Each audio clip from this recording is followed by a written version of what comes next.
It's called Spot It. Okay? Anybody here has seen this picture? Raise your hand. Okay? Those of you who see this picture, don't comment yet. Okay? But in this picture, you will see something besides, other than a brick wall. Anybody here see something other than a brick wall?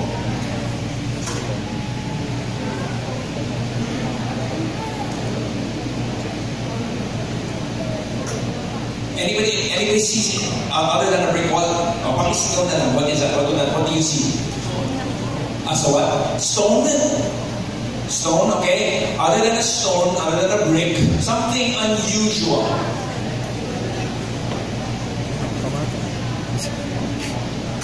I'll give you a hint. Cigar. Anybody here see the cigar? Okay, 1, 2, 3. Raise your hand if you see it. Okay. How many of you not yet? Not yet. Raise your hand. Not yet. Okay. There's a lot of us. Okay. I'll show you where the cigar is. You see it? Yes? How many of you cannot still see it? Okay, but okay, maybe it's because of the LCD projector. Okay, but at the end is the ash on the left end, and then of course the cigar. Okay, can you see it now? How many of you have seen it already? Okay, great. Okay, I'll switch back. So now that you've seen it, it's hard to unsee it. Okay? I'll give you another one.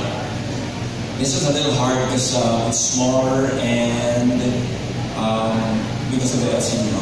But it is actually a peacock. And I'll just breeze through it because of lack of time. But that's actually a peacock. It's quite hidden really. Okay? And then this one, there's a deer. Okay, right in the middle, right there. Okay? If you can see it, there. And then this one, it's actually, there's supposed to be a soldier, okay, with a rifle. Okay?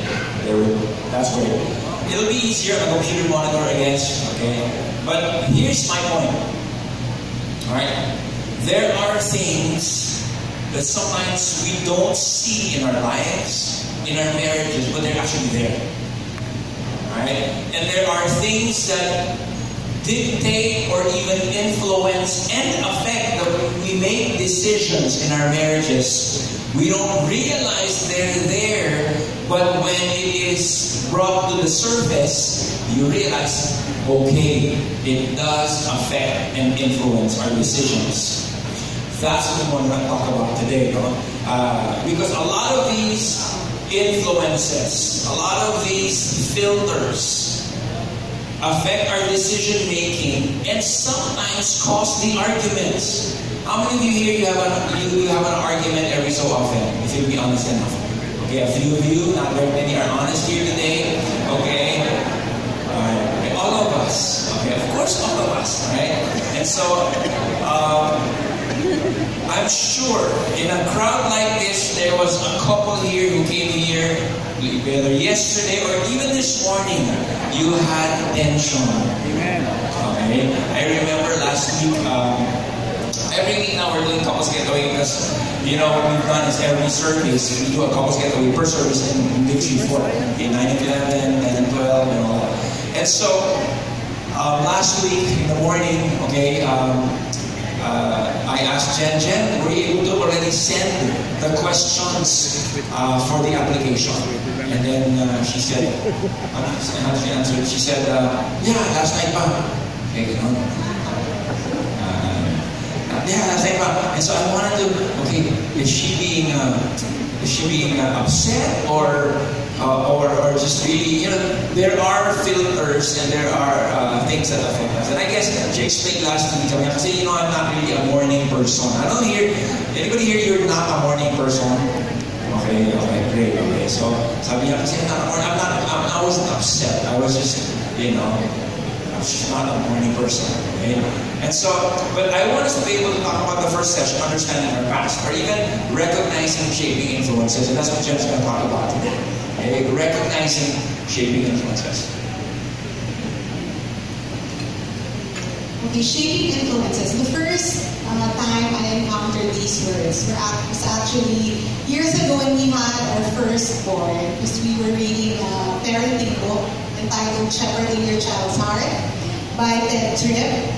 And the author describes shaping influences as those events and circumstances in your children's developmental years that prove to be a catalyst for making them the person they are.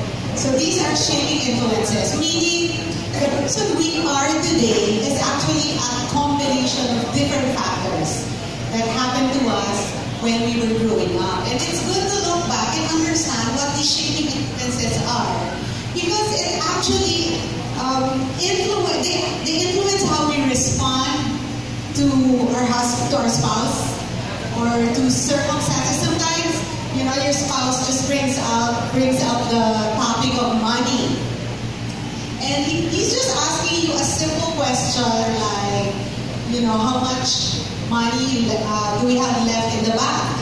You know, no intention of attacking you, just wanting to know, but all of a sudden you're reacting so violently to that question, and you wonder, why do I react that way every time my spouse brings up the topic of money? And it could be different things for you guys. There are different triggers that make you react a certain way, and you will understand why if you learn to understand the things that shaped you growing up.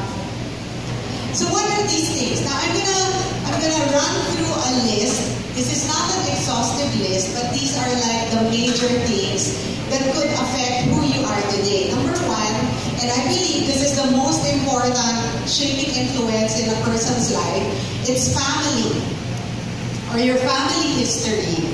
Okay, what kind of family did you have growing up? Did you grow up in a family that was very strong and united? Your parents were together? You know, they stayed married up to this day, or until one passed away? Or did you grow up in a family where maybe one parent left, or one parent passed away early? Did you grow up in an environment where love was demonstrated, you know, so openly? Because for me, it wasn't like that. I knew my parents loved me, but they weren't very verbal and very articulate to tell me how they really felt about me. They would show it to me by, you know, providing for me and supporting me in different events, but I never heard the words, I love you from them. I also didn't hear the words, I'm sorry from them, or please forgive me. These are new words I had to learn to say when I got married. It was so hard for me the first few years of our marriage to say those words, because I grew up like that. You know, one example of how it would affect our reactions today was, you know, this was years ago in another couples retreat. As Paolo has said, we would attend our own couples retreat. I think you were there, Jay and Jeannie. This was in Caliraya many years ago. So it was lunch break, and Paolo said, Jen, I have a headache. I would like to go to the room first and take a short nap. That's what he said. And I said, okay, go ahead, just go take a nap. I'll stay here and just, you know, talk to our friends. And so he did go, and while we were talking over lunch, everyone in our table, our friends, you know, with Orly, Ampon, and everyone else, you were there too, I believe. They said, okay, at 3 p.m., let's do the mudslide.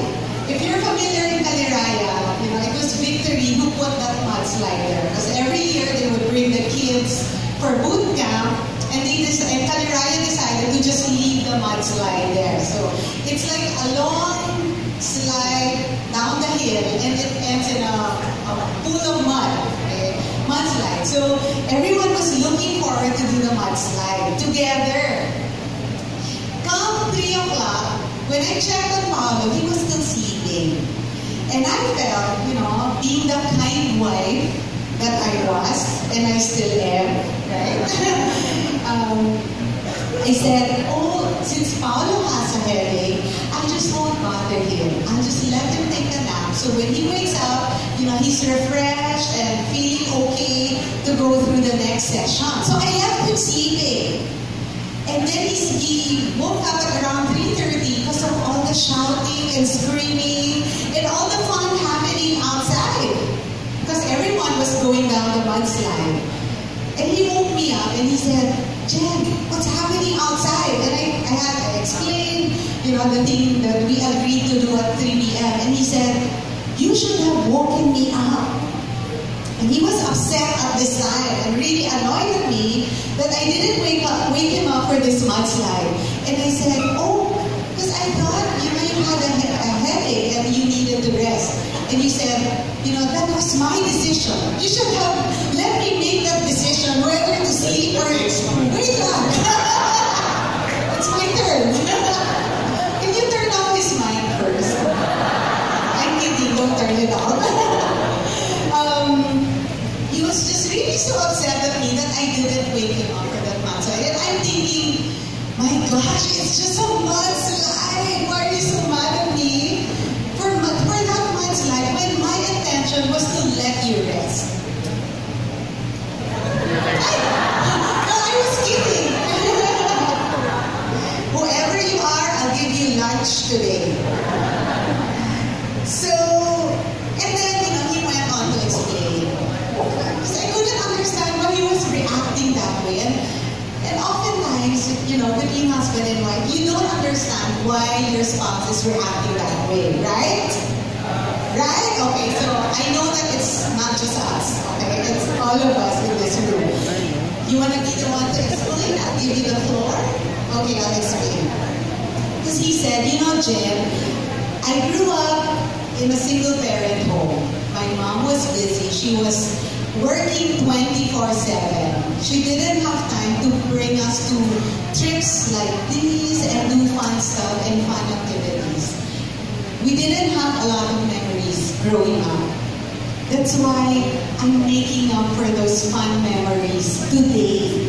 And when he started that, I really just felt so guilty, because I just judged him right away. And I said, you're so shallow. It's just a mudslide. Not taking time to understand the context of why he's reacting that way. And that was a lesson for me, from then on. Though, of course, it's not perfect. I would try to understand what's happening in his mind, what's happening in his heart. Because there's a whole backstory to why he is reacting that way. And so it is with all of us in this room. That's what shaping influence is to us. Makes us respond a certain way. So the person that you are today is because of how you were brought up. If you're confident today, it's because maybe you were brought up in an environment where encouraging words were freely given. But if you lack that confidence, maybe there was a lot of put-downs and discouragements. Maybe there was a lot of competition in your family growing up. There's a lot of pressure to be a certain way. That's why you are this way today. Your birth order also has an influence on who you are. Okay? If you're the first child, who's the eldest? Firstborn, first child. Okay. According to survey, you're reliable, you're conscientious, you're structured, you're cautious, but you're also controlling. Is that right? Okay, this is according to survey. Okay, so don't get mad at me. So, husbands, if your wife is controlling, you check. Is she the firstborn? This is in general terms. And I'm describing the things. These are raw qualities of a firstborn. But of course, we're already in Christ. We're a new creation, right? So we don't react by default. We cannot make it as an excuse and tell the husband, I'm sorry, I cannot submit to you because I'm the firstborn. Okay? I'm not used to submitting to anyone. I control everyone. Okay? So I need to control you. Alright? That will be your default reaction. But you are in Christ. Alright? So remember that. Who's the middle child here? Alright, I'm a middle child. Both of us are middle child. Children, okay. You're a people pleaser. You're somewhat rebellious. Yeah. I hear aloud. Cameras agree. Okay. You thrive on friendship. You have a large social circle. You're a peacemaker.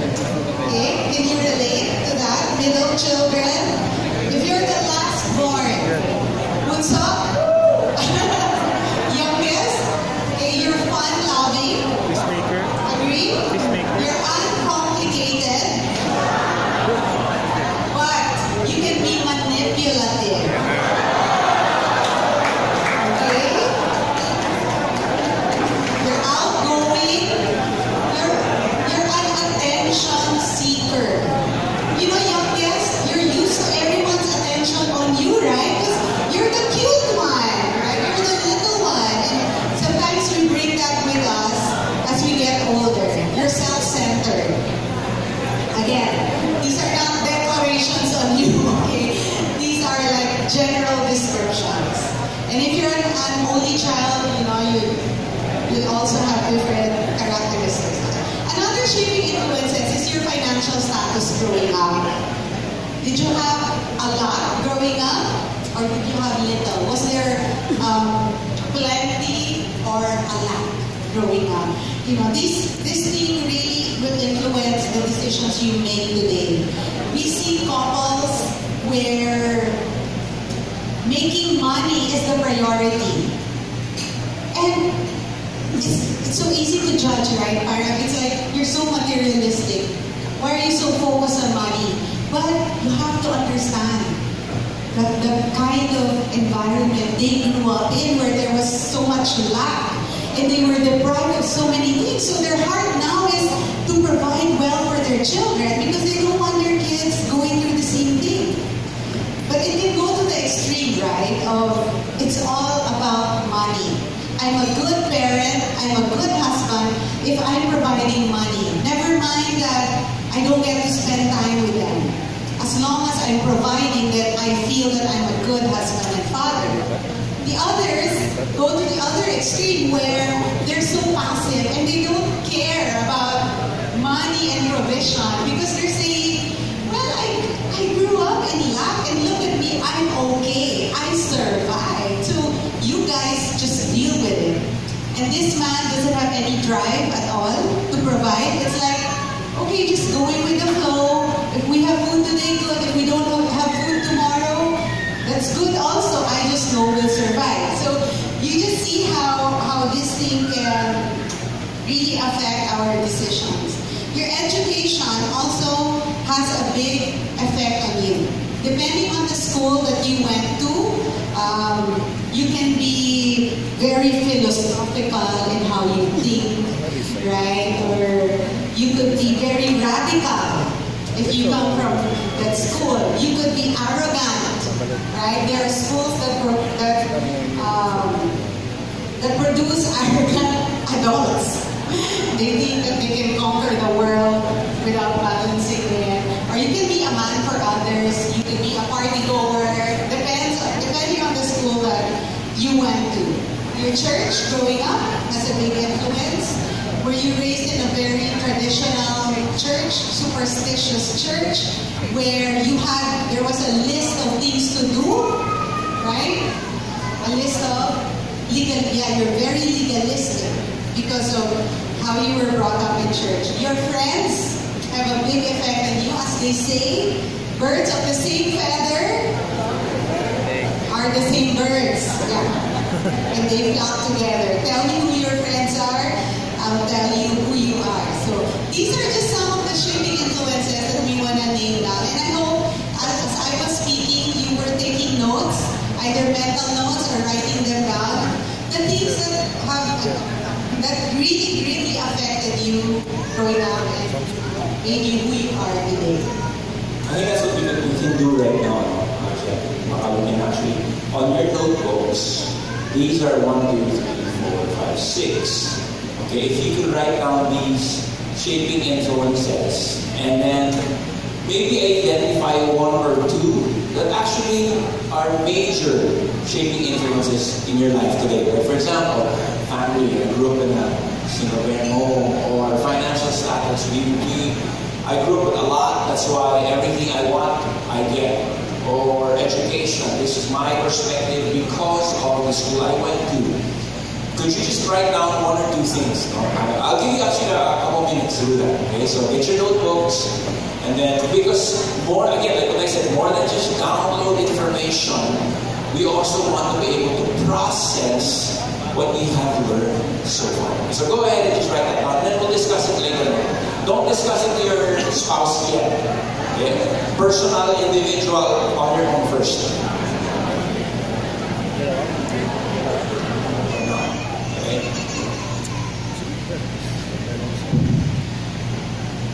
The couples retreat that Jen mentioned years ago, and this is the explanation. We thought because, not because of the mudslide, as she explained, because of the shaping influences I grew up with, and then it fashioned the way I would have internal filters. As Jen said, I grew up in then, when I was growing up, it was called a broken family or broken home. Okay, not yet very politically correct now. It's solo parenting, solo home, dysfunctional home. Okay, but then it was broken. So when I grew up, I was like, my home is broken. My family is broken. So my parents separated before I turned 1 year old. Okay, so you see my baby pictures. When I was 1 year old, I was just with my sister and my mom. And so I grew up that time, and then my dad worked in he was in broadcast media. His name is Orly, first name is Orly. And so I never saw his face because for 15 years of my life, I didn't see him. Okay? My grandmother tore all the pictures, alright, of my dad, so I never saw his face. Okay, so I knew his name was Orly, and at that time I remember somebody told me that he would be on TV every so often, so I would actually wait for him on TV. That time it was easier to try to search and locate because there were only 5 channels. Anybody remember the 5 channels? Channel 2, 4, 7, 9. Very good. Okay, so naalala nyo. Okay, wala pang 5 noon. 5 wasn't there yet. 11, it was free TV channels. But I was watching Channel 7. Okay. And I said, and then I heard the name Orly. Oh, this might be my dad. Okay, so for the next 3 days, I was watching. I said, okay, this is how my dad looks like. Wait, guwapo pala, tulad ko, diba, and all that. And so I watched him.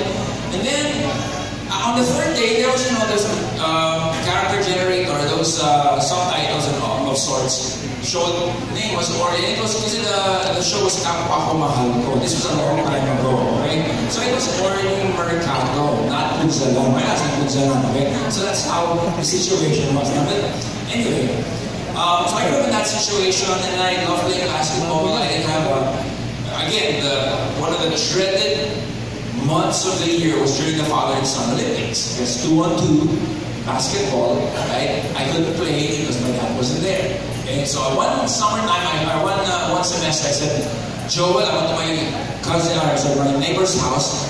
Joel, can I borrow your dad so I can play basketball? Okay, so good thing, okay, my friend and actually my teacher allowed me to play. But that was the situation going on. Now, as a result, those internal filters, those shaping influences affected the way I decide.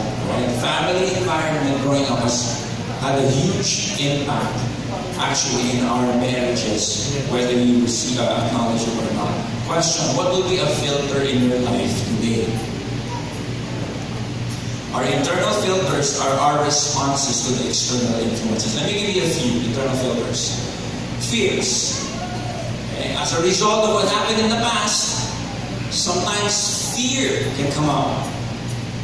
Fear can show up. Right? Now,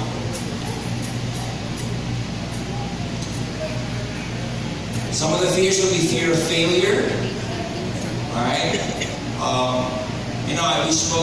Jen spoke to a person a few weeks ago, and she had this internal filter of fear of failure. Reason being, was because she was the only child.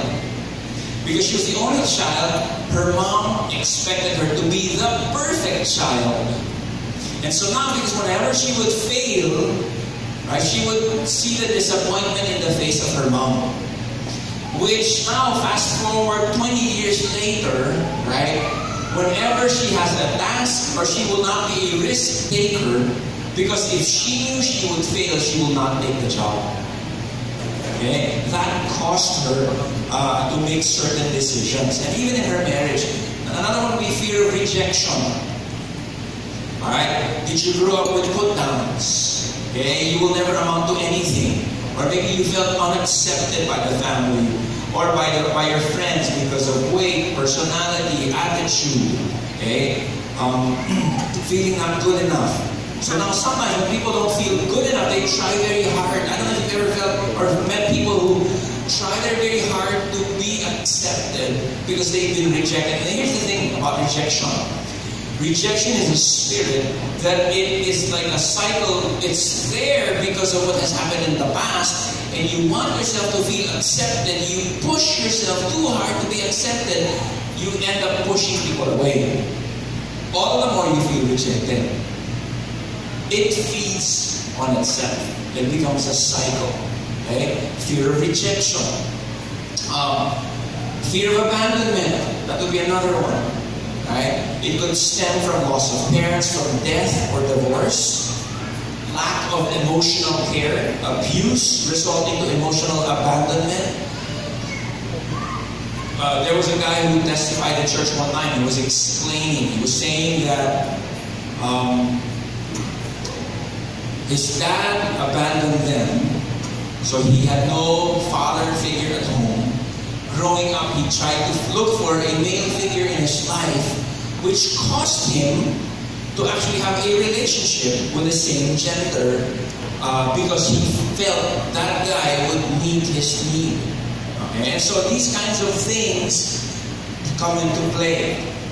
Okay? The signs would be one ends up becoming a people pleaser.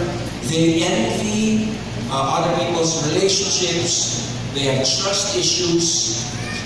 Lack of emotional intimacy. How does this come into play? For example, you don't want to go all in because if this person leaves, you end up hurt again. How many of you know that comes into play? Lack of emotional intimacy, need to control the other person. Need to control the other person. Or you're clingy because you don't want to let go of this person, or you're afraid this person will leave. Settling in a less satisfactory relationship just so that they have someone, so that they have someone that they can call their partner or spouse. You settle for less than God's best because buti na lang yung meron kesa sa wala. As long as I have somebody rather than nobody. Okay? Another one would be unmet needs, or personal mistakes, unmet needs first, okay? You grew up being deprived, or like what Jen said, because of a lack, alright? You have unmet needs. I grew up, actually, because of the lack that we grew up in, I tend to be a hoarder sometimes, okay? And I have all these different things, and Jen's been saying, you have a lot of clutter in the house. You just get rid of all these things. And so I need to constantly fight that. I don't know if you remember this years ago, actually in Clark and Subic. Whenever my mom would be out of town and they would go home, she would pass by what she would call PX Goods Store. Anybody remember the PX Goods stores? Philippine Exchange, that's what it meant. And so she'd buy these big Toblerones. Right? I would cut it in half. My sister would get one, I'd get another one. I'd cut it in half, I'd finish the half, but I'd keep the other. And then after I finished the half, I'd ask some from my sister. And of course, she would say, no, you had one, or you have one, why don't you finish yours? I said, I'd lie, right? Well, it's all gone. And so I'd start crying, 8 or 9 years old. I'd start crying, Mom, she doesn't want to share. And of course, you know, like every panganay, your mom will tell you, panganay ka, you're the eldest, share with your younger brother or sister, right? Anybody here went through that? Okay. I knew how to be manipulative. Okay? Second born. Okay? And so now, she gave me some of her Toblerone. I'll finish that part also, and she'll finish all of hers, and I'll bring out mine. And I say, yeah.